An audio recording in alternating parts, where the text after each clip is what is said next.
5 alat komunikasi zaman dulu. Halo teman-teman, sebelum nonton videonya, subscribe dulu channel Bobo yuk. Aktifkan loncengnya ya. Lalu, jangan lupa juga like dan share video ini. Terima kasih. Sekarang ini kita biasanya menggunakan telepon atau ponsel untuk berkomunikasi. Apalagi sekarang ini teknologi semakin canggih dan kita bisa berkomunikasi dengan cara video call. Dengan adanya ponsel, kita bisa dengan cepat menyampaikan pesan kepada orang lain, bahkan orang yang tinggal di luar negeri. Nah, sebenarnya alat komunikasi sudah ada sejak dulu, tapi bentuk dan cara penggunaannya berbeda dengan alat komunikasi yang sekarang kita kenal. Apa saja ya alat komunikasi yang digunakan di zaman dulu? Cari tahu yuk! 1. Daun lontar. Zaman dulu, orang-orang berkomunikasi dengan menggunakan tulisan yang ditulis dalam surat. Kebiasaan ini sudah dimulai sejak ribuan tahun yang lalu, sejak zaman Kerajaan Kutai, Tarumanegara, Majapahit, dan lain-lain. Tapi surat pada masa itu bukan ditulis di atas kertas, melainkan di atas daun lontar. 2. Kentungan dan lonceng.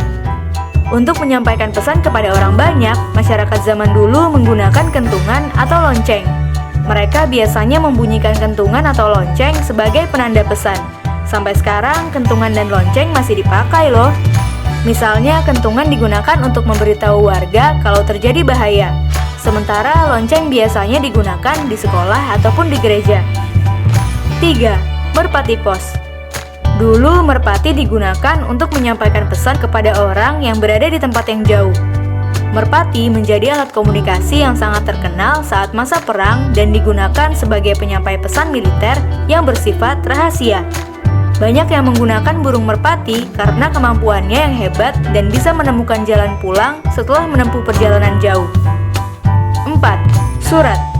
Surat adalah salah satu alat komunikasi yang sudah ada sejak zaman dulu dan masih digunakan sampai sekarang oleh sebagian orang, terutama di kantor-kantor. Sayangnya, surat membutuhkan waktu yang cukup lama hingga pesannya sampai kepada orang yang menerimanya. Maka itu, surat sekarang sudah tergantikan dengan aplikasi pengirim pesan di ponsel karena bisa sampai lebih cepat. 5. Telegraf.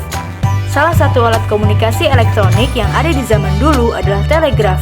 Alat ini digunakan untuk mengirimkan dan menerima sinyal yang disesuaikan dengan kode dalam bentuk pulsa listrik. Telegraf dilengkapi dengan kabel-kabel tembaga untuk mengirimkan sinyal jarak jauh.